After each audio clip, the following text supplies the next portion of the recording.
નમસ્કાર દર્શક મિત્રો, કોવિડના આ વાતાવરણમાં હવે અનલોક અને અનલોકની સાથે જોડાયેલી પ્રવૃત્તિઓ વેગ પકડવાની છે। એક બાજુ કોવિડ વિક્રમ એક પછી એક તોડે જાય છે। લગભગ 60,000 કરતા પણ રોજના કેસ અને મને લાગે છે ત્યાં સુધી ટૂંક સમયમાં એથી પણ મોટા આંકડે પહોંચે તો આપણે નવાઈ પામવા જેવું નહીં હોય।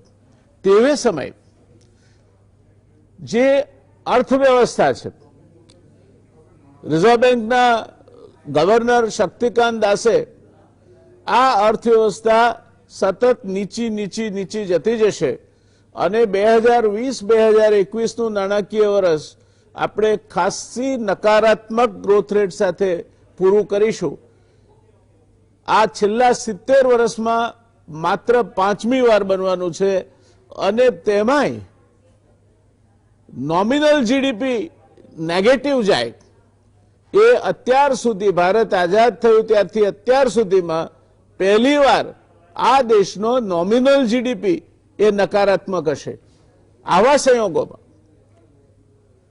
આર્થિક પ્રવૃત્તિઓ વધે, રોજગારી વધે, તરલતા વધે એ માટેના સતત પ્રયાસો કેન્દ્ર સરકાર, ભારતીય રિઝર્વ બેંક અને રાજ્ય સરકારો કરતી રહી છે। એ પ્રયાસને આગળ વધારતા ગુજરાત સરકારે તાજેતરમાં જ નવી ઔદ્યોગિક નીતિ જાહેર કરી છે। ગુજરાત માટે ઔદ્યોગિક નીતિ એ નવી વાત નથી। ગુજરાત અલગ રાજ્ય બન્યું ત્યારે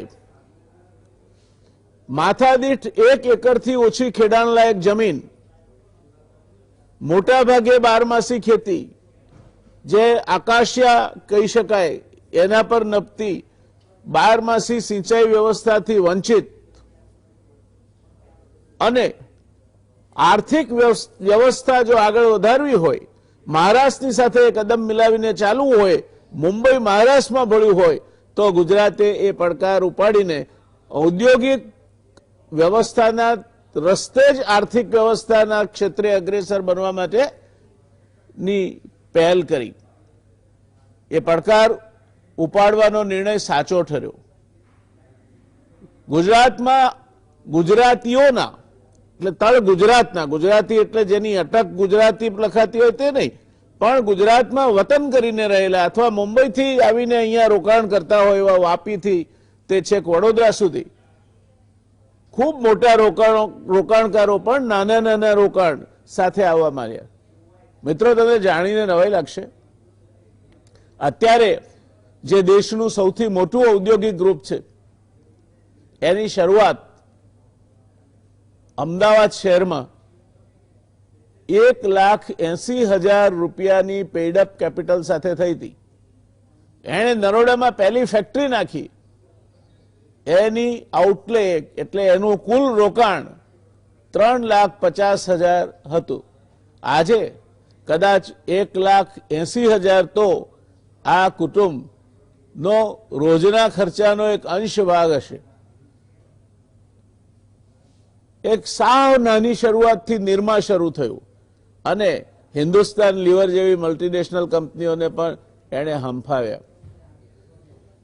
શિયાળામાં આઈસ્ક્રીમ ન ખવાય, શરદી થાય એ માન્યતાને ખોટી પાડીને એક આઈસ્ક્રીમ ચેઇન ગુજરાતમાંથી ઊભી થઈ, એનું નામ વાડીલાલ આઈસ્ક્રીમ। પછી તો નાના એકમો, પછી રસના હોય, મૂવ હોય, કેડિલા હોય, આ બધા નાના લાખ રૂપિયાની મૂડીથી શરૂ થયેલા એકમો આજે વટવૃક્ષ બનીને વિસ્તર્યા છે, એનો આપણને આનંદ છે।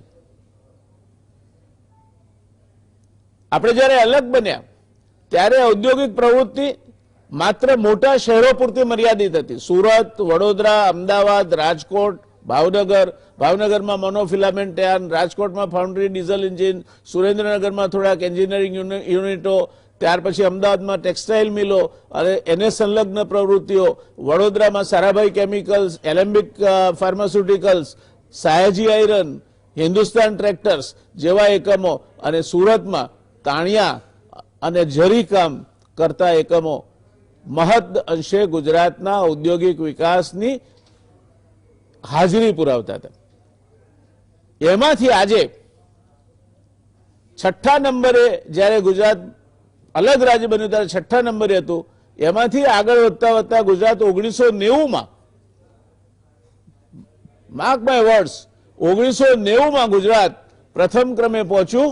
અને મને કહેવામાં જરાય છોછ નથી કે એ મહદ અંશે ગુજરાતના મુંબઈમાં રહેતા અથવા ગુજરાતના ગુજરાતમાં રહેતા, એ પછી ઉત્તમભાઈ મહેતા હોય કે ભાઈ મોદી સાહેબ હોય, આપણા કેડીલાવાળા ઇન્દ્રવર્ધનભાઈ, રમણભાઈ પટેલ હોય કે નિર્માના કરશનભાઈ પટેલ હોય, વાડીલાલ આઈસ્ક્રીમના રામચંદ્ર ગાંધી હોય, આવા બધા લોકોએ ભેગા થઈને ગુજરાતના ઔદ્યોગિક વિકાસને ઉંચક્યો. એની શરૂઆતની વિકાસની નીતિઓ લખવાનો મને મોકો મળ્યો. 17 વર્ષ ગુજરાતમાં ઔદ્યોગિક વિકાસ કેમ થાય અને કઈ રીતે એનું આયોજન થવું જોઈએ એને લગતી નીતિઓ ઘડવામાં મારી, જેનો હું એમડી હતો, એ સંસ્થા ઇન્ડસ્ટ્રીયલ એક્સટેન્શન બ્યુરો, જો કે અત્યારે તો ડાયવર્સિફાઈ થઈ ગઈ છે, પણ એ વખતે ફોકસ્ડ અટેન્શનથી ઔદ્યોગિક નીતિ અને ઔદ્યોગિક વિકાસના ક્ષેત્રે કામ કરી રહી હતી. ભારતભરમાં એના મોડેલની વાહવા થતી હતી, નકલો થતી હતી. ત્યારે આ પરિસ્થિતિમાંથી ગુજરાત આજે આજની સ્થિતિએ પહોંચ્યું છે. ઔદ્યોગિક વિકાસ હવે માત્ર ગોલ્ડન કોરિડોર એટલે દમણગંગાથી મહી સુધી મર્યાદિત નથી રહ્યો. એ સૌરાષ્ટ્રમાં દુનિયાની 5 ગ્રીનફિલ્ડ રિફાઇનરી કહેવાય, એમાંની એક મોટામાં મોટી રિફાઇનરી જામનગરમાં છે. બીજી પણ એક રિફાઇનરી જામનગરમાં છે. રાજકોટ અને બીજા કેન્દ્રોમાં પણ એન્જિનિયરિંગ ઉદ્યોગ વિકસ્યો છે. મોનોફિલામેન્ટ યાર્ડને બાજુએ મૂકીને અન્ય ધંધાઓ ભાવનગરમાં વિકસ્યા છે. જામનગર બ્રાસપાટનું કેન્દ્ર ગણાતું હતું, હવે જામનગર બીજા ક્ષેત્રે પણ ડાયવર્સિફાય થયું છે. અલંગમાં શિપ બ્રેકિંગનો મોટો ઉદ્યોગ વિકસ્યો છે. આવા અનેક ઉદ્યોગો સાથે ગુજરાત આજે દુનિયામાં વેચાતા 12 હીરામાંથી 11 હીરા ગુજરાતમાંથી પસાર થાય છે. જોકે અત્યારે ઉદ્યોગ મંદીમાંથી પસાર થઈ રહ્યો છે. દર 1 મિનિટે સુરત લગભગ 40 કિલોમીટર કપડું તૈયાર કરે છે. દર 1 મિનિટે 40 કિલોમીટર કપડું સુરત તૈયાર કરે છે. અમદાવાદ માન્ચેસ્ટર કહેવાતું હતું, અમદાવાદની ટેક્સટાઇલ મિલો બંધ થઈ, પણ ભારતે અને ગુજરાતમાં, ભારતમાં પણ ગુજરાતમાં સુરતે ટેક્સટાઇલ ઇન્ડસ્ટ્રીમાં મહત્વનું સ્થાન જાળવી રાખ્યું છે, ગજુ કાઢ્યું છે. નીટિંગમાં પણ સુરત બહુ મોટું, લાખો મશીનો છે અને બહુ મોટું કામ કરી રહ્યું છે. એટલે ડાયમંડ, શાળ એટલે કે કપડું, આર્ટ સિલ્ક અને નીટિંગ, આ ત્રણેય ક્ષેત્રે સુરતમાં ખૂબ મોટું કામ થઈ રહ્યું છે. મહેસાણા સુધીને રસ્તે તમે જો મુસાફરી કરશો તો ત્યાં ઇજનેરી ઉદ્યોગો છે, પ્રિસિઝન સ્ટીલ પાઇપની ઇન્ડસ્ટ્રી પણ છે અને કન્સ્ટ્રક્શન મશીનરી બનાવતા ઉદ્યોગો પણ છે. અનેક ઉદ્યોગો એ રસ્તે વિકસ્યા છે. ત્યારે આપણે સિમેન્ટના એક જમાનામાં 1 લાખ ટનનું સિમેન્ટનું કારખાનું હોય તો બહુ મોટું કહેવાતું.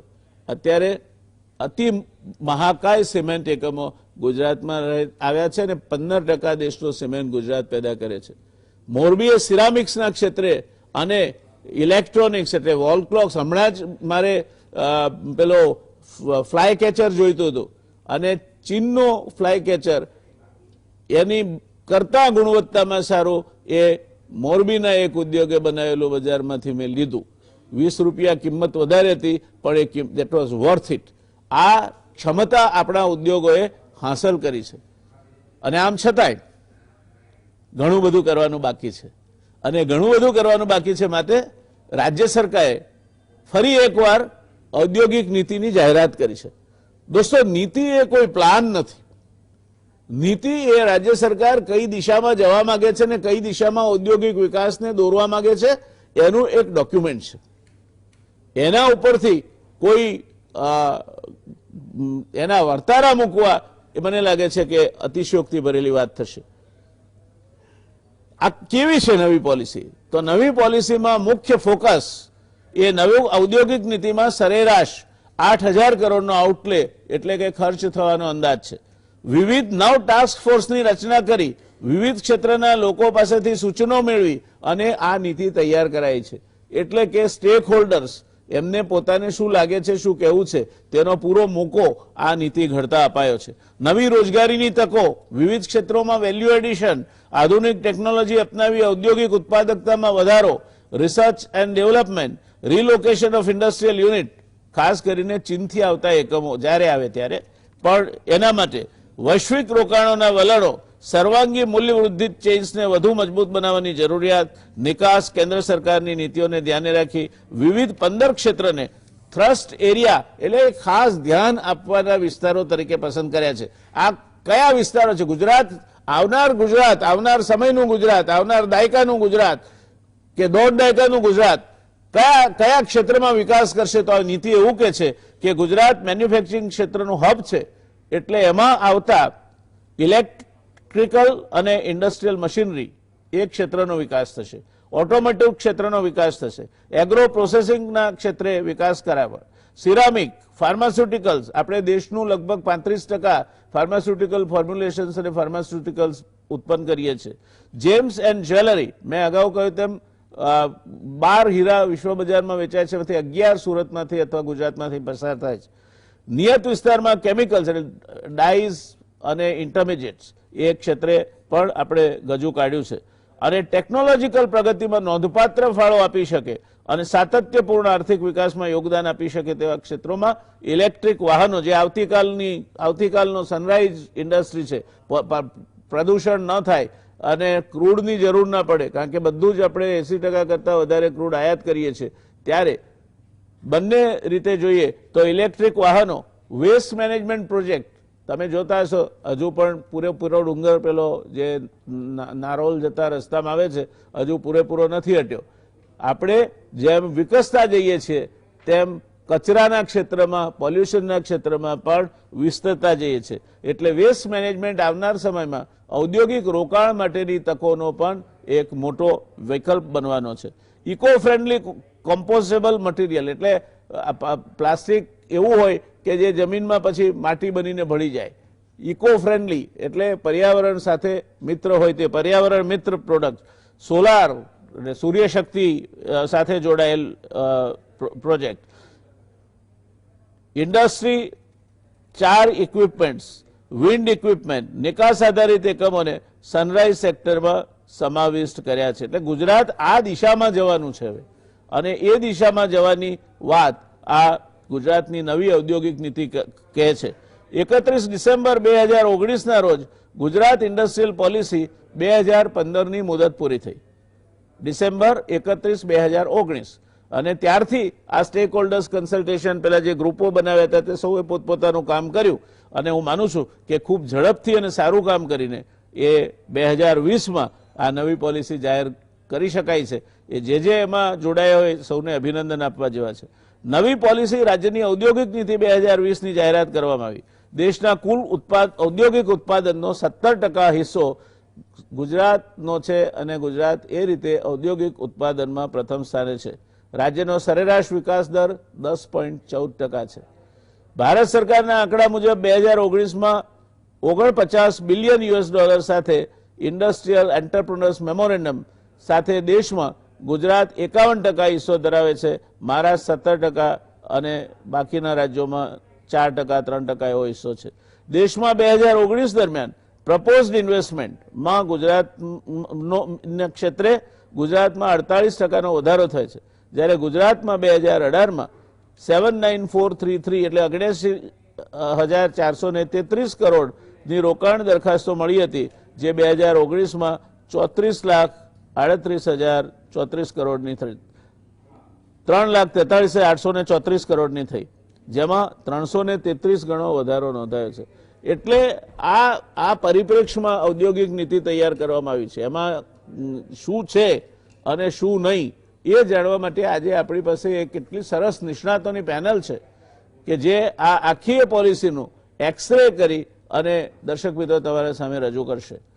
પેનલમાં આપણી સાથે જોડાશે ડોક્ટર જયમીનભાઈ વસા, પૂર્વ પ્રમુખ છે Gujarat chamber of commerce and ઇન્ડસ્ટ્રીના, મેનેજમેન્ટમાં એમણે પીએચડી કરી છે, કેમિકલ એન્જિનિયર છે પોતે, એમએસએમઈ સેક્ટરમાં 20 વર્ષનો બહોળો અનુભવ ધરાવે છે, વસા ફાર્મા કેમના ચેરમેન અને મેનેજિંગ ડિરેક્ટર છે, અને competitive strategy four Indian SME lesson from China નામનું પુસ્તક પણ એમણે લખ્યું છે. જયમીનભાઈ એક મળવા જેવા માણસ છે અને આ ક્ષેત્રે પોતે જેમાં છે એ ક્ષેત્રની જ એમને વાત કરવાની છે. એ ક્ષેત્રે પણ એમનો પોતાનો અભ્યાસ અને વાંચન ઘણું સારું છે. એ જ રીતે શૈલેષભાઈ પટવારી, પૂર્વ પ્રમુખ જીસીસીઆઈ, લાંબી ઓળખાણમાં એમની એટલા માટે નથી પડતો કે ગુજરાત સમાચાર ટેલિવિઝનના દર્શકોને શૈલેષભાઈનો અનુભવ નવો નથી. શૈલેષભાઈ એક સ્પષ્ટ વક્તા, કોઈ પણ મુદ્દાની પેલી પાર જોઈ શકનાર વ્યક્તિત્વ છે અને શબ્દો ચોળીને અથવા ચોરીને મૂકવાની એમની આવડત નથી. સ્પષ્ટ રીતે જે માને છે તે કહેવાવાળા એક પેનલિસ્ટ આપણી સાથે છે, એનો આપણને આનંદ છે. પ્રોફેસર ડોક્ટર હેમંત કુમાર શાહ, એમની પણ આમ તો ઓળખાણ જરૂરી નથી. શિક્ષણવિદ છે, અર્થશાસ્ત્રી છે અને ઊંડા અભ્યાસી છે. હેમંતભાઈ જે કામ હાથમાં લે એમાં છેક તળ સુધી પહોંચવું એ એમની વૃત્તિ છે અને એ વૃત્તિના કારણે હેમંતભાઈની છાપ એક અભ્યાસુ અર્થશાસ્ત્રી તરીકેની, શિક્ષણવિદ તરીકેની છે. ત્રણેય મિત્રોનું સ્વાગત છે આ ચર્ચામાં.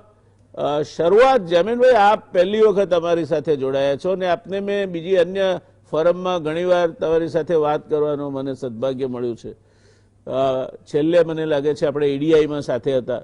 મેં તમને બોલતા પણ સાંભળ્યા છે. તમારા વિચારો પણ પ્રગતિશીલ અને પરિવર્તનશીલ હોય છે. તો આપનાથી શરૂઆત કરીએ, કેવી લાગી આ પોલિસી? જી વ્યાસ સાહેબ,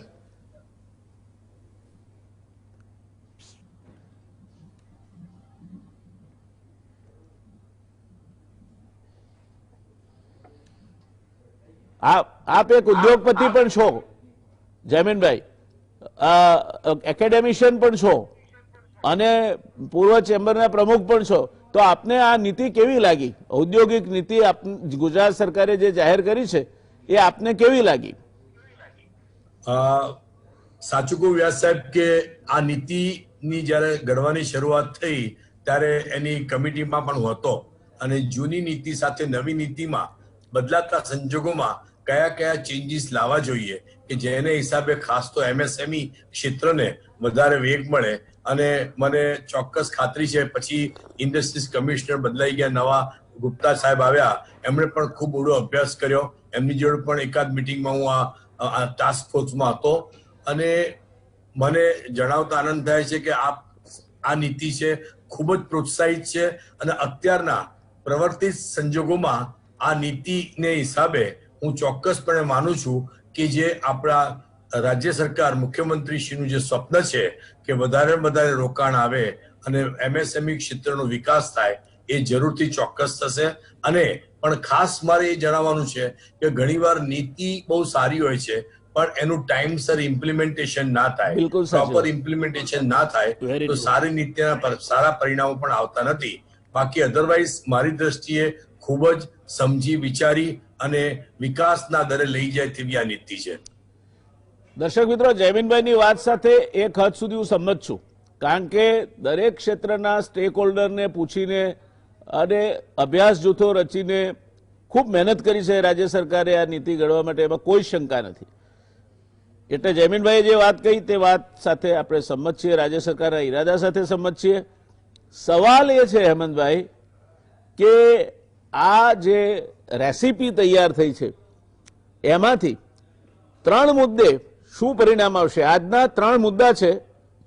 એક તો વધતી જતી બેકારી, બીજો મુદ્દો છે મજૂરો, જે પરપ્રાંતીય મજૂરો સ્થળાંતર કરી ગયા છે એટલે ઉદ્યોગો મોટા ભાગે અંડર કેપેસિટી કામ કરે છે, અને ત્રીજો મુદ્દો છે એ સિકનેસ એટલે ઔદ્યોગિક માંદગીનો મુદ્દો છે. આ ત્રણેય મુદ્દે આ નીતિમાંથી શું મળી શકે આપણને અને શું આપે શું ચાહ્યું હોત, શું હોવું જોઈએ?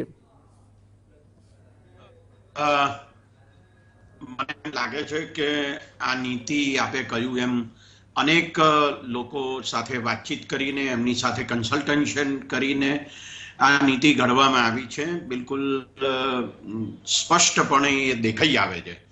પણ મને લાગે છે કે આ ટૂંકા ગાળા માટે આ નીતિ કેટલી ઉપયોગી થશે એના વિશે થોડો વધારે વિચાર કરવાની આવશ્યકતા છે. તત્કાળ શું લાભ થશે આ નીતિથી એ વિશે જો વિચારીએ તો મને લાગે છે કે આ નીતિ લાંબા ગાળા માટે વિશેષ ઉપયોગી થશે. 1 વર્ષ, 2 વર્ષ, 4 વર્ષ, 5 વર્ષ ના ગાળા દરમિયાન એ નીતિનો ઉપયોગ વિશેષ થશે. અને આપણે સૌ જાણીએ છીએ, બહુ જાણીતા અર્થશાસ્ત્રી જ્હોન મેનાર્ડ કેઇન્સે કહેલું કે લાંબે ગાળે તો આપણે બધા મરી ગયા હોય, એવરીબડી ઇઝ ડેડ.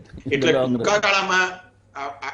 ટૂંકા ગાળામાં આ નીતિથી કેટલો લાભ થશે એ મહત્વની વાત છે. આપે 3 મુદ્દા કયા છે. એક બેકારીનો મુદ્દો કયો છે. મને લાગે છે કે બેકારી ખૂબ મોટા પ્રમાણમાં છે અત્યારે કોરોના મહામારીના કારણે, અને આ બેકારીનો દર જે છે એને દૂર કરવામાં આ નીતિ તત્કાળ ઉપયોગી થાય એવું કશું મને આમાં દેખાતું નથી.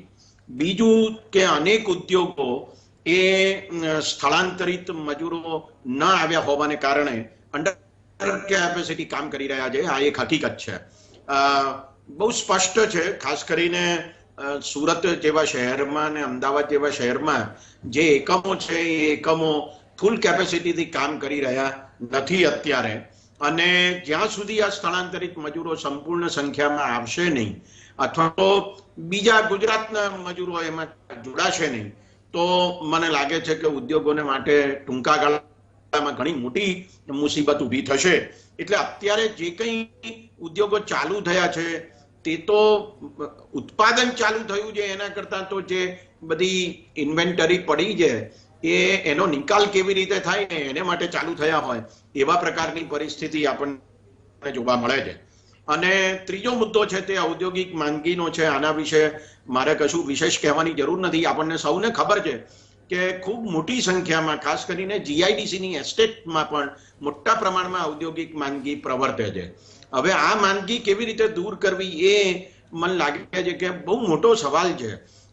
વાત સાચી છે કે ઘણા મોટા પ્રમાણમાં ઉદ્યોગોને ધ્યાનમાં રાખીને એમને પૂછીને આ નીતિ ઘડવામાં આવી છે, અને ઘણા મોટા પ્રોત્સાહનો પણ આપવામાં આવ્યા છે.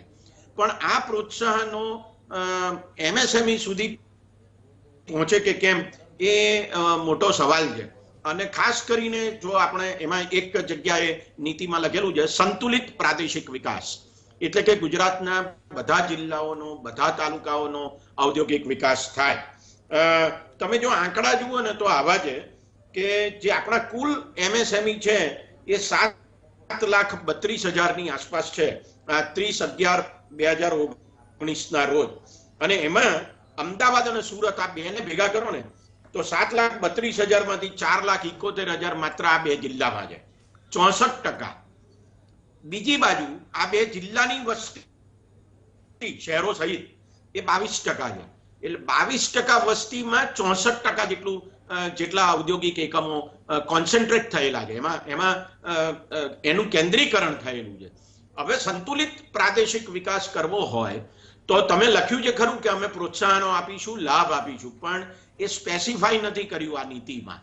અને મારે એક વાત કહેવી જોઈએ કે 1980ના દાયકાના આરંભમાં જે આઈજી પટેલ કમિટી નિમાઈ હતી, એમણે 52 તાલુકા, એ જમાનાના 182 તાલુકા, એમાંથી 52 તાલુકાને પછાત ગણેલા. પછી 2005માં વીઆરએસ કોલગી સમિતિ નિમાઈ, અને એનો જો તમે અહેવાલ વાંચો તો તમને ખબર પડે કે 1982-83માં જે 52 તાલુકા પછાત હતા એ 52 તાલુકા વળી પાછા 2005માં પણ પછાત હતા. મને લાગે છે કે ફરી એકવાર આપણે આવી એકાદ સમિતિ નિમવાની આવશ્યકતા છે. નવા ક્રાઇટેરિયા સાથે પછાતપણાને ડિફાઇન કરવાની આવશ્યકતા છે. અને આ જે આંકડા બતાવે છે એ આંકડા એમ કહે છે કે ઔદ્યોગિક વિકાસ અમુક જિલ્લાઓ પૂરતું વધારે પડતો કેન્દ્રિત થયેલો છે. એટલે સંતુલિત વિકાસ થાય તો વધારે સારું એમ આપણે ચોક્કસ કહી શકીએ. અને છેલ્લે મારે 2 મુદ્દા કહેવા છે.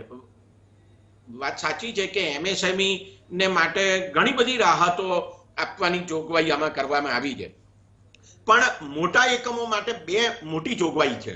એક જોગવાઈ 40 કરોડ રૂપિયાની સબસિડી મોટા એકમો માટે આપવાની જોગવાઈ છે, અને બીજું ખાનગી ઇન્ડસ્ટ્રીયલ પાર્કને રૂપિયા 30 કરોડ જેટલી સબસિડી આપવાની જોગવાઈ છે. આ કેપિટલ સબસિડી છે, એટલે મૂડી રોકાણ માટે આપવામાં આવતી સબસિડી છે. હવે જો મને તો એમ લાગે છે કે ખાનગી એકમોને આટલા મોટા પ્રમાણમાં સબસિડી આપવામાં આવે, સીધી રોકડ સબસિડી મૂડી રોકાણ માટે આપવામાં આવે, તો એ ઉદ્યોગો ખાનગી કહેવાય કે સરકારી કહેવાય એ નથી સમજાતું. અથવા કેટલા પ્રમાણમાં એ સરકારી સહાયથી ચાલે છે અને સબસિડીથી ચાલે છે. આપણે ઘણીવાર બૂમો પાડીએ છીએ કે ખેતીમાં અને ખેડૂતોને આટલી બધી સબસિડી આપવામાં આવે છે, તો ઉદ્યોગોને કેટલી સબસિડી આપવામાં આવે છે એના આંકડા આપણને ભાગ્યે જ સાચા આંકડા મળતા હોય છે. મને યાદ છે કે 2002 થી 2007 સુધીમાં ઉદ્યોગોને, ગુજરાતમાં ઉદ્યોગોને લગભગ 34,000 કરોડ રૂપિયાની સબસિડી આપવામાં આવી હતી. તો ગુજરાતમાં ઔદ્યોગિક વિકાસ થાય, એ મેન્યુફેક્ચરિંગ હબ બને, એ બહુ સારી વાત છે, એમાં કશું ખોટું નથી. પણ સાથે સાથે આપણે ત્યાં જે પ્રદૂષણની સમસ્યા વિકસે છે, વકરે છે, એને વિશે પણ આપણે વિશેષ ચિંતા કરવાની જરૂર છે. એટલે બે બાબત થાય છે. એક બાજુ આપણે વિકાસ કરવો છે અને બીજી બાજુ પર્યાવરણ પણ સાચવવું છે. હવે એ ખરેખર સાચવવું છે કે કેમ, એ વિશે એ તદ્દન જુદો જ મુદ્દો છે. હું અત્યારે એની ચર્ચામાં જતો નથી. I think we will discuss it sometimes. અત્યારે આપણે એટલે અટકીએ. આ બે મુદ્દાઓને સાથે જોડીને પણ ખાસ કરીને પર્યાવરણ સાથે, સ્વચ્છ પર્યાવરણ સાથે સંબંધિત એવા ઉદ્યોગો માટે પણ આ નીતિમાં જે જોગવાઈ કરવામાં આવી છે એ સારી છે, પણ મને લાગે છે કે ખાસી અપૂરતી છે. એ જોગવાઈ વધારે કરવી જોઈતી હતી એમ હું ચોક્કસ કહી શકું. બાકી મુદ્દા આપણે પછી ચર્ચીએ. જી, આભાર. બે ત્રણ મુદ્દા આપે જે કહ્યું એના ઉપર મારા થોડાક પૂરક મુદ્દા છે. એક તો આજે આપે સબસિડી, જંગી સબસિડી ખાનગી ઉદ્યોગોને આપવાની વાત કરી, એમાં એને જોવા જેવું છે વિગતે. ઉર્જાનો વપરાશ એક સાથે એક કોમન બોઇલર રાખી અને ક્લસ્ટર કરો તો એ બોઇલરની કોસ્ટ જે થાય તેના પેટે 50% સબસિડી સર્ટેન સીલિંગમાં આપવાની વાત છે. એટલે I think it's a common facility, common infrastructure. Similarly industrial એસ્ટેટમાં તમે રસ્તા બનાવો, બાકીનું બધું બનાવો, જે નોર્મલી જીઆઈડીસી બનાવે છે, તો એનું તમને પોતાને બનાવવા માટે ઇન્સેન્ટિવ મળે તેટલા માટેની આ સબસિડી છે. કોઈ વ્યક્તિગત એકમને આપવાની સબસિડી નથી. It's a common kitty in which the government is contributing. I think it's a welcome thing. ત્રીજું કે આપણે વિસ્તાર વિકાસ અથવા સમતોલ વિકાસ એ માત્ર ઔદ્યોગિક વિકાસથી જ થઈ શકે એમાંથી બહાર આવવાની જરૂર છે. દરેક જિલ્લાના વિકાસના ઉદ્દીપકો નક્કી કરવા જોઈએ. કોઈ જગ્યાએ પોલ્ટ્રીથી વિકાસ થઈ શકતો હોય, કોઈ જગ્યાએ વન અને વન્ય પેદાશોથી થઈ શકતો હોય, કોઈ જગ્યાએ મવેશી એટલે આ ઘેટા બકરા ને એ બધાના સંવર્ધન એના લીધે થઈ શકતો હોય, કોઈક જગ્યાએ બાગાયત, દાખલા તરીકે તલાલાથી માંડીને આખો બેલ્ટ છે. કચ્છ એનો આદર્શ ઉદાહરણ છે. કચ્છમાંથી અત્યારે સારામાં સારી ખારેકથી માંડીને કેરી સુધી નિકાસ થાય છે. એટલે આપણે આ સમતોલ વિકાસની જયારે વાત કરીએ ત્યારે ઔદ્યોગિક વિકાસ એકલો જ વનેચરની આમાં કૂટાયા કરે એ બરાબર નથી. અને રાજ્ય સરકારે વિકાસના ઉદ્દીપકો નક્કી કરીને જિલ્લા દીઠ એની પ્રાયોરિટી આપવી જોઈએ, ઝોનિંગ કરવું જોઈએ. બધે જ ઔદ્યોગિક વિકાસ લઈ જવાથી તો બરબાદી થશે. આપે સાવ સાચી વાત કહી. કારણ કે as employment and economic activity R positive outcomes of industry, the pollution is the negative outcome of the industry. એટલે આ સમુદ્ર મંથનમાંથી ઝેર નીકળવાનું છે અને એને પીવા માટે કોઈક શિવ જોઈશે, એ વાત આપણે ખ્યાલમાં રાખવી જોઈએ. પણ otherwise the points well taken. શૈલેષભાઈ, આપનો વારો.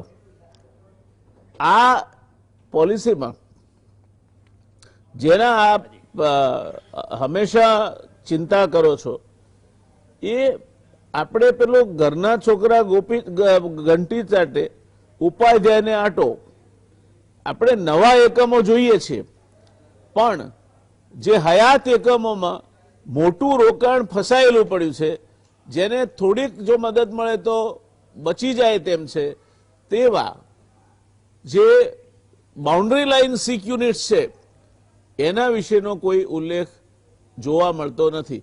શું કહેવું છે આપને એના વિશે?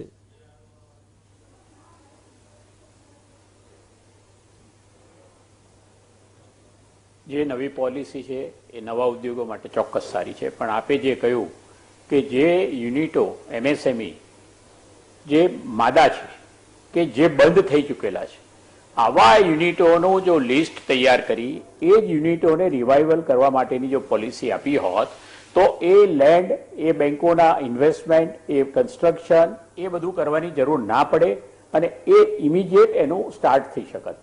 એટલે એને માટે એક પોલિસી હોવી જોઈએ, એને માટે એક ડેટા હોય જોઈએ. છેલ્લા 3 વર્ષથી ચેમ્બર વતી અમે વારંવાર કહેતા હતા કે GIDC અને IC ડિપાર્ટમેન્ટે એક ડેટા કરવો જોઈએ કે આટલા યુનિટો આટલી ઇન્ડસ્ટ્રીના બંધ થયેલા છે, આ કેટેગરીના બંધ થયેલા છે.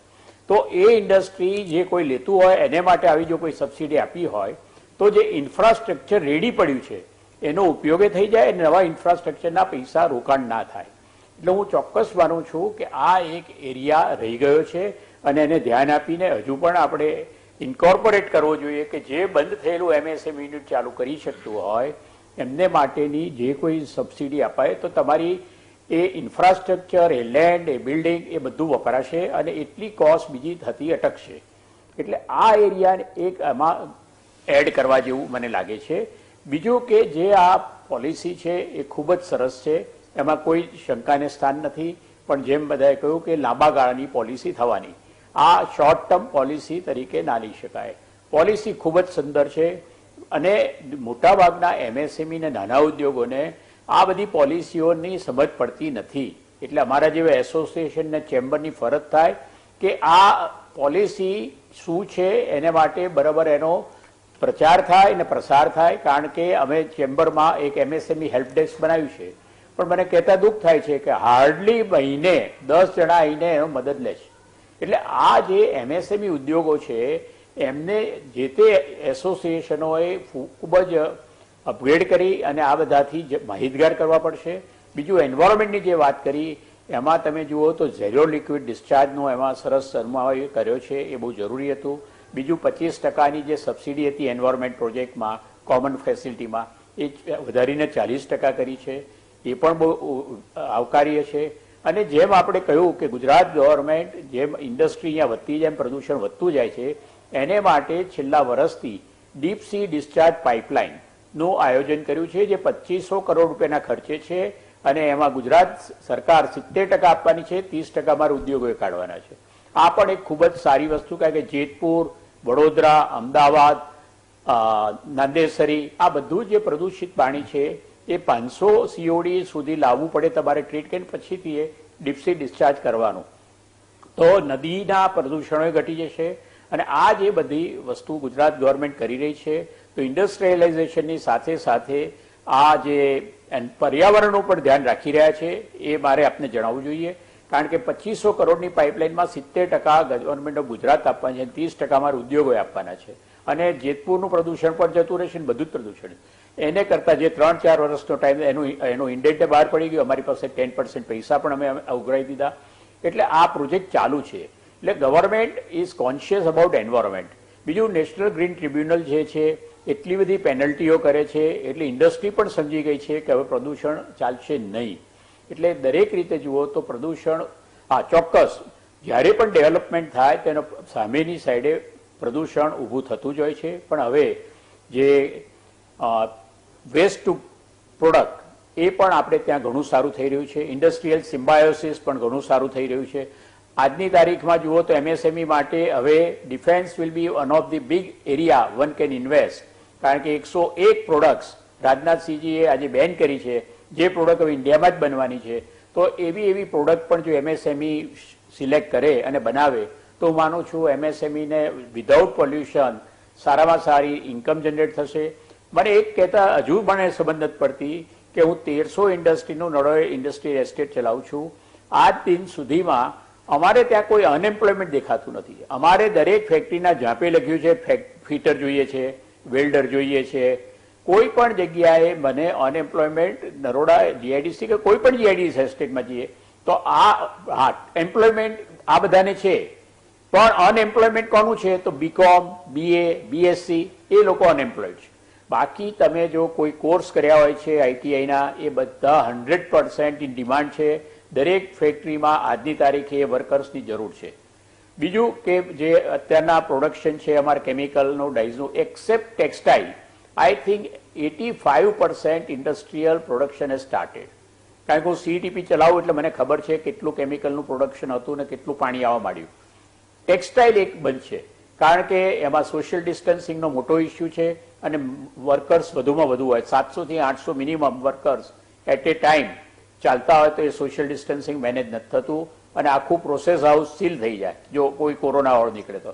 એટલે પ્રોસેસ હાઉસીસ ચાલતા નથી. બાકી દરેક અત્યારની ઇન્ડસ્ટ્રી 80 to 85% થી ચાલુ થઈ ગઈ છે અને હું માનું છું આ ઇન્ડસ્ટ્રીયલ પોલિસીનો લાભ ચોક્કસ જૂનાને નથી, પણ હું માનું છું કે ઘણી FDI કે જે અહીંયા આવવા માંગે છે. એક જ મોટો મારો ઓબ્જેક્શન અમારા બધાનો હતો, અમે ચેમ્બર તરફથી એ વારંવાર રજૂઆત કરી હતી કે તમે MSMEની જે ઇન્વેસ્ટમેન્ટ જે 10 કરોડનું વધારીને 50 કરોડ કર્યું ને ટર્નઓવર 250 કરોડ કર્યું, એનો લાભ મોટી ઇન્ડસ્ટ્રીઓ નવી આવશે 3 કે 4 યુનિટમાં વેચાઈ જવાનું અને એ બધો લાભ એ MSMEના નામે એ મોટી ઇન્ડસ્ટ્રીઓ લઈ જશે અને નાની ઇન્ડસ્ટ્રીઓને MSMEના પૈસા નહીં મળે.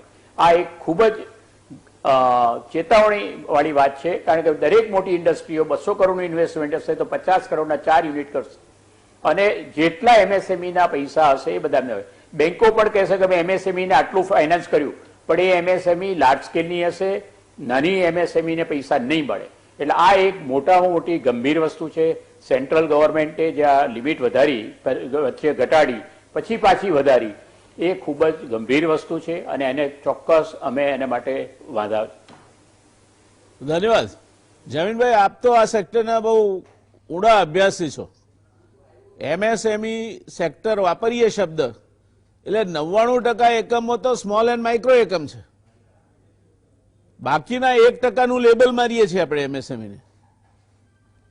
99% એકમને એનો લાભ નથી મળવાનો અને જેને મળશે, બિલકુલ શૈલેષભાઈની વાત સાચી છે, મત્સ્ય બલાબલ નાય ચાલશે કે જે એકમો મોટા છે તેમને આ લાભ મળશે. બાકી ક્યાંક આ પોલિસીમાં નાનું એકમ વિસરાયું છે, માઇક્રો એકમ વિસરાયું છે એવું લાગે છે આપને? ચોક્કસ, કારણ કે MSME જોવા જાઓ તો લગભગ 60 થી 70% યુનિટ માઇક્રો છે, લગભગ 10 થી 15% યુનિટ રાધર 20% યુનિટ સ્મોલ છે અને બાકીના મીડિયમ છે. તો એ આજે આ ડેફિનેશન અમે પહેલા બી વાતચીત કરેલી કે સૌથી પહેલા ખાલી ઇન્વેસ્ટમેન્ટ ઇન પ્લાન્ટ અને મશીનરી ઉપર આ ડેફિનેશન તૈયાર થઈ હતી. બાદ મેં ચેન્જ કરીને આ લોકોએ ટર્નઓવરને જોડે લીધું. આજે ચાઇનામાં જોવા જાઓ તો investment in plant and machinery, turnover અને એમ્પ્લોયમેન્ટ એ 3 સાથે એ લોકોએ MSMEની વ્યાખ્યા જોડેલી છે અને એને હિસાબે લગભગ 98% યુનિટ MSMEમાં આવે છે અને એને હિસાબે ચાઇનાને MSMEના દરેકે દરેક યુનિટને અને એ લોકોએ ઇન્વેસ્ટમેન્ટની સાથે ટર્નઓવર સાથે અલગ અલગ પ્રકારના સ્લેબમાં એ લોકો એને લાભ આપતા જાય છે. જ્યારે આપણે એક જ પ્રમાણે લાભ આપો તો શૈલેષભાઈ કીધું એ વાતને હું સંમત થઉં છું કે મોટા યુનિટો કે આજે 100 કરોડ કે 200 કરોડના 100 કરોડ એટલે આપણી દ્રષ્ટિએ જોવા તો મોટી યુનિટ હોય એ લોકો MSMEને લગતા લાભો લઈ જાય અને સરકાર પાસે લાભો આપવાની સંખ્યા એમાઉન્ટ ફિક્સ હોય છે એટલે એ લોકો જો એનો બેનિફિટ લઈ જાય તો જેન્યુઅન માઇક્રો અને સ્મોલ યુનિટને આ લાભોથી વંચિત થઈ શકે. બિલકુલ સાચી વાત કહી આપણે. આ પોલિસીમાં જો કોઈ પણ રીતે, મને ખબર નથી કેમ નહીં આવ્યું કારણ કે મને એની આખી પ્રક્રિયા ખબર નથી, પણ તમારી પાસે જે અસેટ છે તે અસેટ રિવાઇટલાઇઝેશન એ અત્યારે નવું એકમ સ્થાપવું હોય SME સેક્ટરમાં સ્થાપવું હોય તો પણ 18 થી 24 મહિના લાગે જો બધું તમારું લાઇનઅપ બરાબર હોય તો. ત્યારે જે તૈયાર પડ્યા છે એ એકમોને રિવાઇવ કરવાના બદલે માત્ર આપણે દર વખતે પેલા સિકંદર જેવું થાય કે આગળ જીતાતું જાય અને પાછળ બધું આઝાદ થતું જાય, એ પ્રકારની નીતિ આપણે અપનાવીએ છીએ. માઇક્રો એકમોને તો હું દાવા સાથે કહું છું કે જેના સંખ્યા જમીનભાઈ તમે put together I was counting કે તમારો ડેટા લઈએ તો યુ હેવ સેડ કે 85% માઇક્રો અને સ્મોલમાં આવે, 15% મીડિયમમાં આવે. લાર્જ એકમની આપણે ચિંતા કરતા નથી કે they are capable of managing themselves, પોતાની જાતે કરી લે. તો આ 85% જેટલી વસ્તી જે છે એ દરેકમાં કેમ આવું થાય છે? આ દેશમાં 1% વસ્તી પાસે 58% વેલ્થ છે, 10% વસ્તી પાસે 90% વેલ્થ છે. એમ આ 85%નું કોઈ દસાડા દફતરમાં નામ જ નથી, એવું કેમ હશે?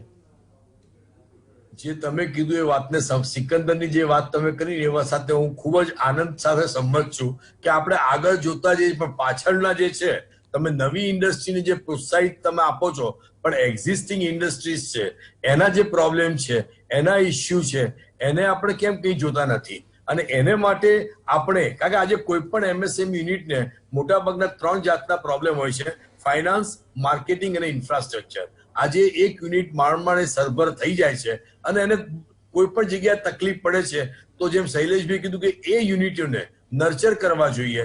જે નવાને પ્રોત્સાહિત કરો છો એને જે પણ જગ્યાએ કંઈ પણ તકલીફ હોય એમાં જો સપોર્ટ સિસ્ટમ આપણે બનાવીએ તો એ યુનિટોને નર્ચર કરીએ તો ઘણા બધા પ્રોબ્લેમ આપણે ત્યાં જ સોલ્વ થઈ શકે એવા છે. તો મારી સૌને મારે ઇન્ડસ્ટ્રીયલ એસોસિએશન હોય, ચેમ્બર હોય, સરકાર હોય કે ઉદ્યોગ કમિશનની ઓફિસ હોય કે આપણે એક ટાસ્ક ફોર્સ એવો પણ બનાવવો જોઈએ કે જે યુનિટોને, એમાં પછી દરેક ક્ષેત્રમાં હોય, કેમિકલ હોય, એન્જિનિયરિંગ હોય, એ દરેકે દરેક ક્ષેત્રના આજે જોવા જાવ તો સિકનેસના જે પ્રોબ્લેમ છે એ લિમિટેડ હોય છે. તો એને ફોકસ કરીને આપણે શા માટે એની પાછળ આપણે એફર્ટ્સ ના કરીએ કે જેથી કરીને એને આપણે રિવાઇવ કરી શકીએ, અને તો ઘણી બધી આપણી ઇકોનોમી છે ને સારી સદ્ધર થઈ શકે અને ઘણા બધા એફર્ટ્સ આપણા સક્સેસફુલ થઈ શકે, એવું મારું અંગતપણે માનવું છે. Well said. I fully endorse what you saying. હેમંતભાઈ, આપણે જ્યારે અલગ રાજ્ય બન્યા ત્યારે આપણી પાસે માથાદીઠ જમીન, ખેડાણલાયક જમીન 1 એકરથી ઓછી હતી. એ વખતે સહકારી દૂધ મંડળીઓનો વિકાસ પણ કંઈ બહુ ઝાઝો થયો નહોતો, બીજા એવન્યુઝ દેખાતા નહોતા, એટલે આપણે ઉદ્યોગને પકડ્યો as a focal issue four development. તમને લાગે છે કે હવે પછીની વિકાસ નીતિ હોવી જોઈએ, ઔદ્યોગિક નીતિ નહીં? તમે જિલ્લા દીઠ વિકાસનો એનો એને એક્સિલરેટર કહીએ અથવા ઉદ્દીપક કહીએ, એ જિલ્લા દીઠ અથવા તો ક્યારેક તાલુકા દીઠ પણ અલગ હોઈ શકે. તો એ ઉદ્દીપકો પ્રમાણે એનો વિકાસ કરવો જોઈએ, તો બધો સમતોલ વિકાસ થઈ શકે. બાકી એક ઔદ્યોગિક વિકાસ તો એની મર્યાદાઓ છે, બધે સમતોલ વિકાસ આપી શકે નહીં, અને બધે સમતોલ વિકાસ કરવા ઔદ્યોગિક વિકાસને લઈ જઈને પ્રદૂષણને પણ આમંત્રણ આપી શકાય નહીં. તો તમને લાગે છે it is time that we think about not the industrial policy, but we think about economic development policy of the state? આપની વાત બિલકુલ સાચી છે.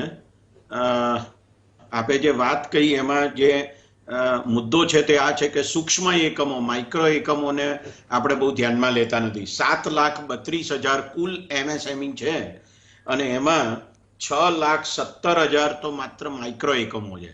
જો સ્મોલ એકમો એમાં ઉમેરો, લઘુ એકમો, તો 1,09,000 થાય. આ બંને ભેગા કરો તો 96% થાય. એટલે તમે 4%ની ચિંતા કરો છો અને પેલા 96%ની ચિંતા કરતા નથી. અને જે વ્યાખ્યા બદલાઈ હમણાં, તે વ્યાખ્યાનો અર્થ જ એવો થાય છે કે તમને મોટા એકમોની વિશેષ ચિંતા છે, નાના એકમો મરી જાય તો એની ચિંતા નથી, એવું લાગે આ નીતિને પરિણામે અથવા વ્યાખ્યાને પરિણામે. એક બીજો મુદ્દો પણ આપણે જે કહ્યું છે એના સંદર્ભમાં ધ્યાનમાં લેવા જેવો છે કે આપણે સેક્ટોરલ પોલિસી બહાર પાડીએ છીએ અને પછી એ બધા વિશે કોઈ શું કહેવાય કે એક પ્રકારની ઇન્ટિગ્રેટેડ પોલિસી નથી. એટલે પરિણામ શું આવે છે કે આનો વિકાસ કરવો છે, આનો આવી રીતે વિકાસ કરવો છે, આનો આવી રીતે વિકાસ કરવો છે, પણ પછી એ બધાનું ઇન્ટિગ્રેશન થતું નથી. દાખલા તરીકે હવે તમે જે સહકારી દૂધ ઉદ્યોગ છે આપણે ત્યાં લગભગ 13 થી 14,000 જેટલી સહકારી દૂધ ઉત્પાદક મંડળીઓ છે, આટલી મોટી સહકારી ડેરીઓ છે, 36 લાખ જેટલા પશુપાલકો છે કે જે આ સહકારી મંડળીઓ સાથે સંકળાયેલા છે.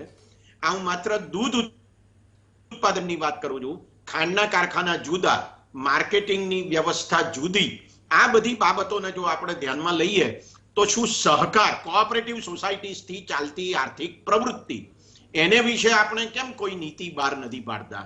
એને વિશે કેમ આપણે કશી ચિંતા નથી કરતા કે જેમાં આટલા મોટા પ્રમાણમાં રોજગારી મળે છે અને લોકો ટકે છે? વિદ્વાન છો અને જાણતા હશો, અહીંયા બંને વડીલ મિત્રો છે કે 1970-80 ના દાયકામાં જ્યારે ગુજરાતમાં બહુ મોટા દુકાળ આવ્યા હતા ત્યારે આ દૂધ ઉત્પાદક સહકારી મંડળીઓએ ગુજરાતના પશુપાલકોને ટકાવ્યા હતા. ખેડૂતો પાસે પણ પશુઓ હતા એ ટકી ગયા હતા. આ હકીકતોને આપણે કેવી રીતે ભૂલી શકીએ અને શા માટે એને અવગણીએ છીએ એ મને નથી સમજાતું. ઇવન હું એમ પણ કહી શકું કે ભણાવવામાં પણ જે યુનિવર્સિટીઓના અભ્યાસક્રમો છે એમાં ઇકોનોમિક્સમાં પણ સહકારી પ્રવૃત્તિને જાણે કે અવગણવામાં આવતી હોય એવા પ્રકારની પરિસ્થિતિ છે. તો મને લાગે છે કે ખેતી, ઉદ્યોગો, સેવાઓ અને અલગ રીતે સહકારી પ્રવૃત્તિ આ બધાને એક સાથે સાંકળીને આર્થિક વિકાસની નીતિ ઘડવી જોઈએ અને એમાં બે બાબતો વિશેષ ધ્યાનમાં રાખવી જોઈએ. એક રોજગારીની બાબત અને બીજી પર્યાવરણની બાબત. આપણે હું વિગતો અત્યારે આપતો નથી, પણ આપણે જે 2003 થી આપણે વાઇબ્રન્ટ ગુજરાતની સમિટ કરીને એમાં જે MOU થયા એમાંથી કેટલાનો અમલ થયો, એમાં કેટલાને રોજગારી મળી, એ જો આંકડાઓ જોઈએ તો આપણને ખબર પડે કે માત્ર ઉદ્યોગો રોજગારી પૂરી પાડે છે એવું નથી. એ જરૂરી છે કે ઉદ્યોગો હોય, એ વાત સાચી કે પંખો કે મોબાઈલ ફોન કે લેપટોપ કે સ્ટીલનો ગ્લાસ એ કંઈ ખેતરમાં વાવો ને ખેતરમાં ઉગે એવું ના બને, એને માટે ઉદ્યોગ જ જોઈએ.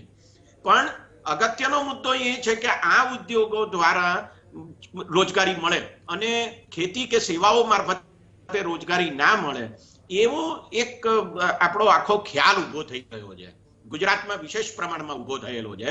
મને લાગે છે કે એના સંદર્ભમાં આપે કહ્યું તેમ એક ઇન્ટિગ્રેટેડ ડેવલપમેન્ટ પોલિસી ઊભી થવી જોઈએ કે જે બધાની સાથે સામંજસ્ય ઊભું કરતી હોય અને એ મને લાગે છે કે ગુજરાતના વિકાસને માટે વધારે આવશ્યક છે. જી શૈલેષભાઈ, આપણી Gujarat chamber of commerce and industry તો પ્રીમિયર ચેમ્બર છે.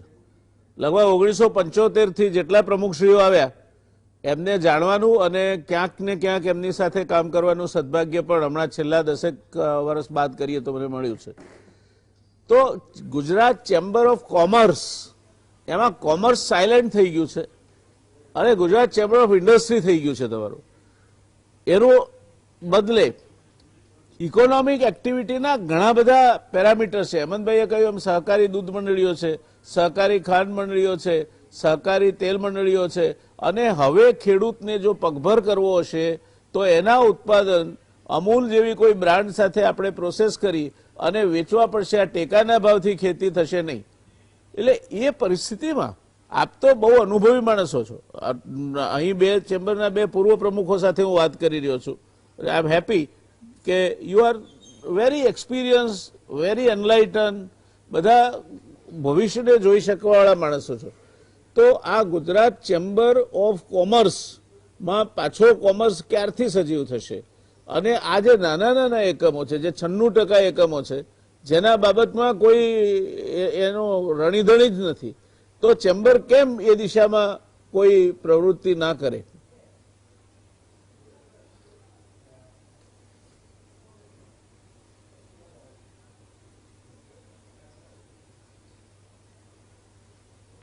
જયનારાયણભાઈ, હલો. હાજી બોલો, સંભળાય છે. Please go ahead, please go ahead. હા, અચ્છા, તમારી વાત સાચી છે. ચેમ્બરમાં કોમર્સને પણ એટલું જ પ્રાધાન્ય આપવામાં આવ્યું છે. તમે જુઓ તો હોટેલ લાયસન્સમાં પોલીસની લાયસન્સની જરૂર હતી, એ ચેમ્બર લડીને બંધ કરાયું. પાંચકુવા મહાજનને 1935 થી અંગ્રેજો કર લેતા હતા, એ લેવાનો કર ચાલુ રાખેલો આપણી ગવર્મેન્ટ, એ પણ મેં બંધ કરાયો છે પ્રોફેશનલ ટેક્સ માટે. પછી 3500 જેટલા કેસો ફૂડ FDIએ આમના ઉપર કરેલા, ફૂડ એડલ્ટ્રેશનના, એ પણ નાની નાની ભૂલોને લીધે ક્રિમિનલ કેસો દાખલ કરેલા હાઈકોર્ટમાં, એ પણ મેં વિડ્રો કરાયેલા છે. એટલે ચેમ્બર પૂરેપૂરી રીતે ટ્રેડ અને ઇન્ડસ્ટ્રી બંનેનું ધ્યાન રાખી રહી છે. પણ સૌથી વધુ પ્રોબ્લેમ જુઓ તો ફાઇનાન્સના ને એ બધા જ ઇસ્યુઝ હોય, પોલિસીના ઇસ્યુઝ હોય, એન્વાયરમેન્ટના ઇસ્યુઝ હોય, એ ઇન્ડસ્ટ્રીના હોય છે. એટલે એમને માટે પ્રાધાન્ય વધુ આપવું પડે, કારણ કે એક્સપોર્ટ કરે, આ કરે તો એમને ત્યાં કઈ કન્ટ્રીમાં કરવું ના કરવું, એ પણ અમારે ચેમ્બરમાં અમે ઇમ્પોર્ટ એક્સપોર્ટ હેલ્પ ડેસ્ક કર્યું. એનાથી અમે એમને સમજાવીએ કે ભાઈ આ કન્ટ્રીમાં તમારે કામ કરવું હોય તો આટલી તમારે ધ્યાન રાખજો, નહીં તો પૈસા ફસાઈ જશે, ECGC લેજો. આ બધું અમે ચેમ્બરમાં ઇન્ડસ્ટ્રી માટે કરીએ છીએ, ટ્રેડ માટે કરીએ છીએ. પણ જે આપણે કહ્યું એ પ્રમાણે કોઓપરેટિવ સેક્ટર, હમણાં જ ગડકરીજી સાથે એક મારે વેબિનાર હતો, એમાં મેં એમને ધ્યાન દોર્યું કે સાહેબ જો તમે કેમિકલનું કોઓપરેટિવ સેક્ટર કરો, ધારો કે આપણે આત્મનિર્ભર થવું છે તો ચાઇનાથી જે અમારા કેમિકલ ઇમ્પોર્ટ થાય છે એને માટે આપણે એક પ્રોજેક્ટ કરીએ, જે ભાવનગર કે ખંભાતમાં તમે જમીન આપો, અમે કોઓપરેટિવ બેઝિસ ઉપર દરેકના શેર લઈએ, જેટલી જરૂરિયાત પ્રમાણે એના શેર લે, એટલે થાય શું કે સેન્ટરમાં યુટિલિટી એરિયા કરીએ કે બોઇલર વચ્ચે જ હોય, ત્યાંથી બધાને સ્ટીમ જાય. અત્યારે શું થાય, 50 ઇન્ડસ્ટ્રી તો 50 ઇન્ડસ્ટ્રી 50 બોઇલર, 50 એના ઓપરેટર્સ, એની જે કોસ્ટ, બીજું કે જે પ્રોડક્શનની કેપેસિટી છે આપણી સાઇઝ ઓફ એ બહુ નાની છે, એટલે એને લીધે પણ કોસ્ટ ઓફ પ્રોડક્શન ઊંચું આવે છે.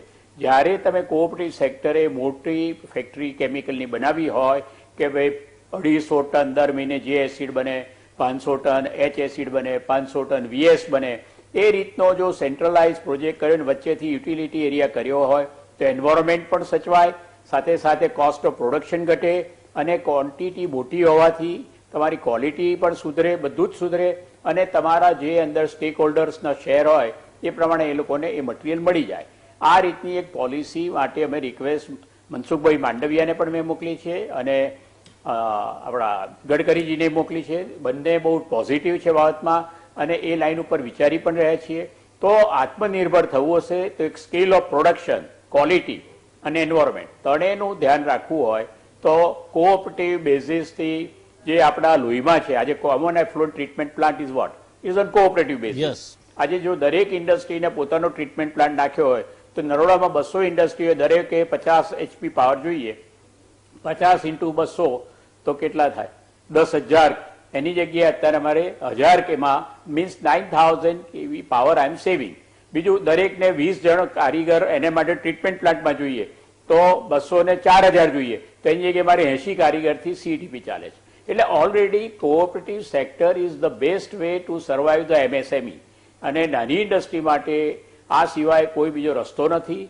અને હું માનું છું કે કોઓપરેટિવ બેઝિસ જે કહ્યું એ પ્રમાણે જો આપણે આને આગળ લઈ જઈએ તો અમૂલના ધોરણે જ આ જ રીતે આ જ લાઈન ઉપર સ્ટેક હોલ્ડરે જેટલી રિક્વાયરમેન્ટ એટલા શેર લેવાના એ કંપનીના, એટલે એ કંપનીને દર મહિને એટલો માલ મળી જાય.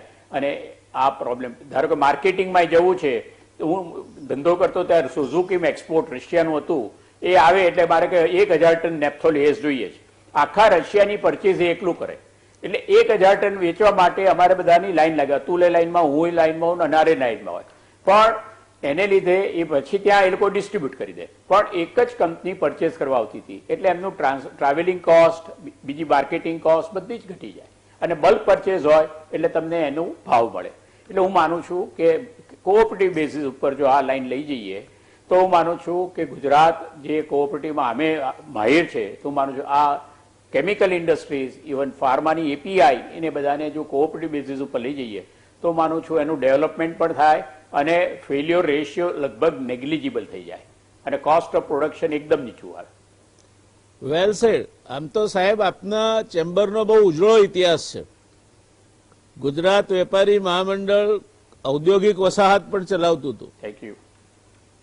અને ગુજરાત વેપારી મહામંડળના પ્રમુખ એ આફ્રિકાના દેશોમાં બધા માટે રૂ ખરીદવા પણ ગયા હતા. That was also a cooperative venture. Nandesari પાસે કોમન એફ્લુએન્ટ ચેનલ બની, that was also a cooperative venture. અને આ CETP નો આપે દાખલો આપ્યો તે પણ કોઓપરેટિવ વેન્ચર છે. વાત આપની સંપૂર્ણ સાચી છે અને એ દિશામાં સંનિષ્ઠ પ્રયાસો થાય. તમારા જેવા જયમીનભાઈ જેવા બીજા જે માણસોની પાસે દ્રષ્ટિ છે, સમય છે અને કંઈક કરી છૂટવાની ભાવના છે, તે ભેગા થાય તો ચોક્કસ હું માનું છું કે આ જે કોમન એફ્લુએન્ટ ટ્રીટમેન્ટની માફક બીજા પણ સહકારી ધોરણે ઉકેલ આવી શકે એવા પ્રશ્નો આપણે ઉકેલી શકીએ. હું આપની એ વાત સાથે સંમત છું. દર્શક મિત્રો, પ્રશ્ન એ છે કે ગુજરાત અલગ થયું ત્યારે એ ઐતિહાસિક કારણસર આપણે ઇન્ડસ્ટ્રીને જ ફોરફ્રન્ટ પર મૂકી હતી. આપણે બીજું મુંબઈ બનવું હતું અને મુંબઈ આપણને નહીં મળ્યું એની હતાશામાં આપણે તરવાર ખેંચીને ઊભા થઈ ગયા હતા કે અમે કરી બતાવીશું, અને આપણે કરી બતાવ્યું. ગુજરાતને 1 નંબરે લઈ ગયા. 1990માં ગુજરાત 1 નંબરે પહોંચ્યું અને એમાં સ્મોલ અને મીડિયમ સ્કેલ ઇન્ડસ્ટ્રીનો જ ફાળો હતો. ગુજરાતમાં એ વખતે 4.5% પબ્લિક સેક્ટર ઇન્વેસ્ટમેન્ટ હતું, આઈઓસી અને આઈપીસીએલ બેને ભેગું કરી હતું. એટલે એ પરિસ્થિતિમાં ગુજરાત જે પહેલા નંબરે પહોંચ્યું તે જેમના પ્રયાસથી પહોંચ્યું છે. એ તો માઇક્રો અને સ્મોલ ઇન્ડસ્ટ્રીઝ છે. Why are we not talking about it? અને એને તમે આ કહો છો એ સવલતો આપો તો દે હેવ કેપેબિલિટી. આપણા ત્યાં ટેકનોક્રેટ્સની તંગી નથી, માણસો છે અને સાહેબ એમને સવલત મળે અને આ બ્યુરોક્રેસીથી મુક્તિ મળે, અટવાઈ ના જાય. આજે નાના માણસને બેંકમાં જવું હોય સાહેબ તો બેંકના કયા બ્યુરોક્રેટ સાથે વાત કરી શકશે? એને કાં તો હિન્દીમાં બોલવું પડે કાં તો અંગ્રેજીમાં બોલવું પડે. એટલે મારા જેવો માણસો પગથિયા જ ના ચડે બેંકના. એટલે આ તકલીફો છે આપણી. નીતિ ચોક્કસ સારી છે. સહકારી ધોરણે બોઇલર ચલાવવાની વાત એમાં છે, સહકારી ધોરણે ઇન્ડસ્ટ્રીયલ એસ્ટેટ ડેવલપ કરવાની વાત એને છે, સહકારી ધોરણે પ્રદૂષણ નિયંત્રણ માટેના પગલાં લેવાની પણ વાત છે. નીતિ છે અને નીતિ એ એક્શન પ્લાન નથી. એટલે આજે આના કેટલાક મુદ્દાની આપણે ચર્ચા કરી. સરકારના આ ઇનિશિયેટિવને આવકારીએ છીએ, પણ એમાં સિક યુનિટ્સ અને સ્મોલ અને માઇક્રો યુનિટ્સ માટેનું એક વિશેષ ઇનિશિયેટિવ લેવાયો હોત તો કદાચ વધારે ઉપયોગી નીવડત. અને છેલ્લે ઉદ્યોગ જ માત્ર વિસ્તાર વિકાસનો ઉદ્દીપક નથી. દરેક વિસ્તાર વિકાસ સાથે જુદા જુદા ઉદ્દીપકો જોડાયેલા છે. એટલે આપણે રાજ્ય તરીકે જો વિચારવું હોય તો કૃષિથી માંડીને સહકારી દૂધ, સહકારી ખાંડ, આ બધા ક્ષેત્રોનો એક સંપુટ બનાવી અને આપણે વિકાસનું મોડેલ તૈયાર કરવું પડશે. ત્યાં સુધી એકબીજાના પૂરક બને બીજા એકબીજાની પોલિસી થકી એ શક્યતાઓ બહુ ઓછી દેખાય છે. એટલે આવનાર સમયમાં આપણે આશા રાખીએ કે રાજ્ય સરકાર એક એવી ઇન્ટિગ્રેટેડ પોલિસી આપે કે which results into balance regional growth. આજે હેમંતભાઈ જે વાત કરી એ દૂધના કારણે અનેક વિધવા માં પોતાના દીકરાને ભણાવી શકે છે કે પોતાની દીકરીને પરણાવી શકે છે. આજે ઉત્તર ગુજરાતમાં એટલા બધા ઉદ્યોગો નહોતા, આજે નથી, અને છતાંય ઉત્તર ગુજરાતના માણસના ચહેરા પર લાલી છે. એ thanks to Banas and thanks to Dudhsagar dairy. હવે આ બધામાં એ બધા પાટા ઉપર ચાલે એ હવે ચિંતા કરવાનો વખત આવે છે. કારણ કે હવે જે એમાંથી બહાર આવવા માંડ્યું છે, આપણે જો આ આવી સરસ સદ્દર ડેરી ઉપર પણ આપણે જો ઘી બનાવટી આવે એટલો વિશ્વાસ ના મૂકી શકતા હોઈએ તો ચિંતાનો વિષય છે. એટલે આજે આપણે આ ચર્ચાનું સમાપન કરીએ છીએ અહીંયા, પણ આવનાર સમયમાં આપણે ફરી મળીશું સ્મોલ અને માઇક્રો ઇન્ડસ્ટ્રીઝ માટે અને ઓવરઓલ ઇન્ટિગ્રેટેડ ડેવલપમેન્ટ પોલિસી માટે. ત્યાં સુધી દર્શક મિત્રો આજની ચર્ચાને આપણે સમાપ્ત કરીએ છીએ. મળીશું પાછા આવતીકાલે એક નવા વિષય સાથે. ધન્યવાદ. જોતા રહેજો ગુજરાત સમાચાર ટેલિવિઝન. શુભરાત્રી, શબ્બા ખેર.